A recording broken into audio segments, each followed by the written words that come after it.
name is Tonia Hinson. I'm the social worker here at the courtyard. I've been with the company for 5 years. Today I want to talk to you about identifying grief in nursing home and rehab patients. The first thing is the definition of grief is the emotional suffering we feel after a loss of any kind. You have people that come in that they're losing their independence, they're going to be here for long term, or you may have a rehab patient that's going to come in and they're losing control of their family while they're here with us. They're having to entrust their family, their loved ones with someone else for care. Grief can be a painful process, but it's also a healing process. You must first understand the process of grief to be able to help someone through the grieving process before you can apply it to a patient or a rehab patient.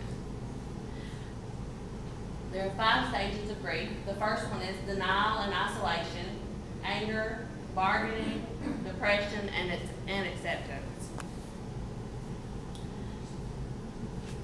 When a patient comes in and they're obviously grieving over coming in to be a long-term patient or a rehab patient, the first thing is denial. Why am I here? Why do I have to be here?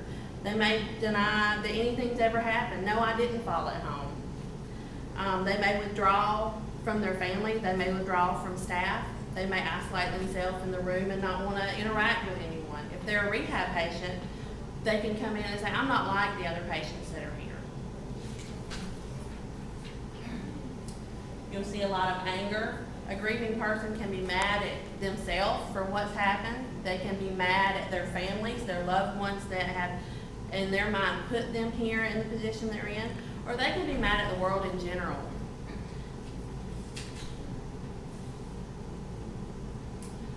A lot of patients will bargain with God or with any other higher power that they believe in. If I do better in my life, will you take this away from me? Will you make me feel better? One of the main things you'll see through the grieving process is depression. You can see depression at the beginning, or you can see depression throughout the whole process.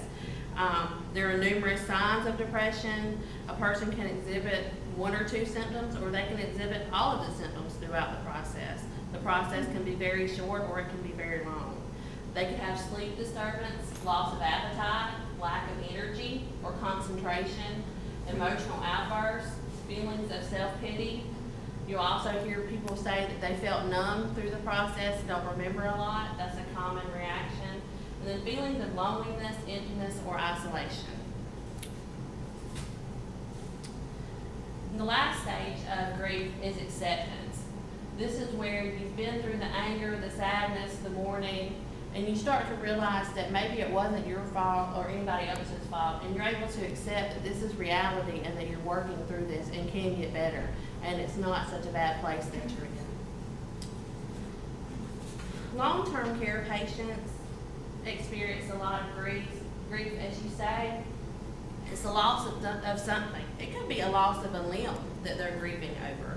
It could be the loss of their independence, the loss of the control of their family, the loss of companionship from their spouse that they've been married to for 50 to 60 years, that they've slept with every night, and now they don't know what they're eating for dinner.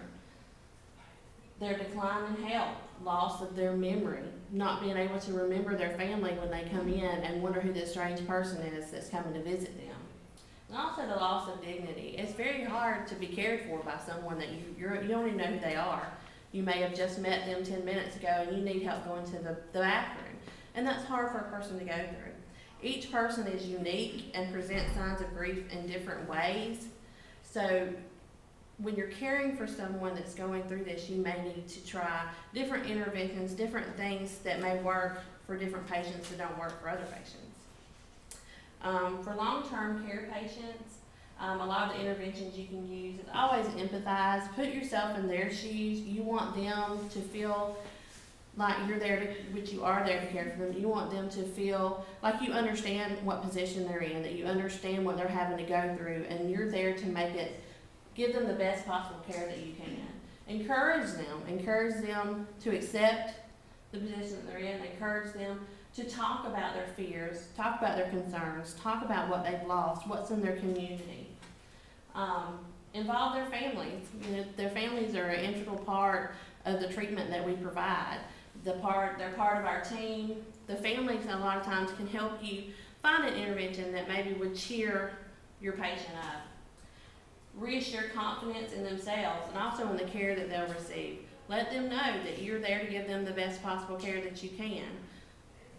And also educate the patient. Educate and allow them to maintain control of their decisions and goals. Because we're here to treat them, and they need to understand that we're here working for them.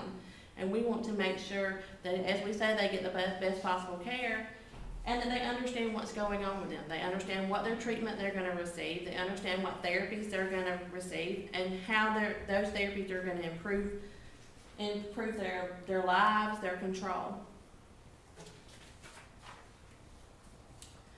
Rehab patients are a little differently. A lot of rehab patients are younger than your long-term care patients and respond differently to grief and rehab placement than your long-term care patients.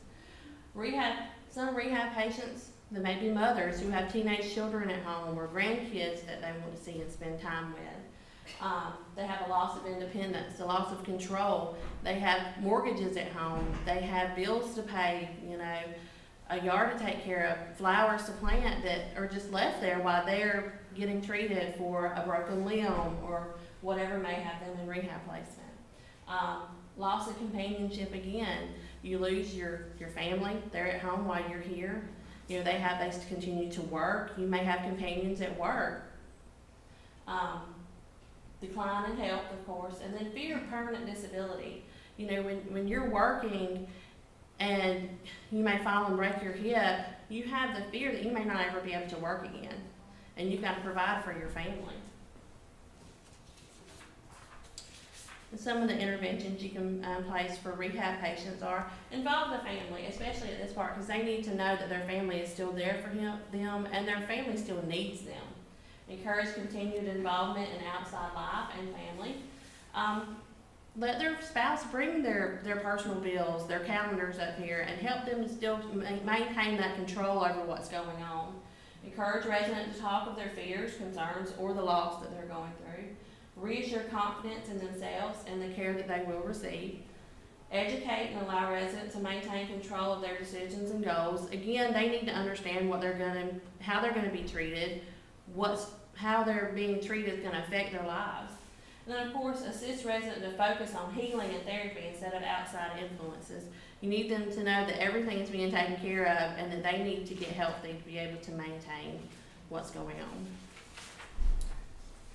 You have any questions?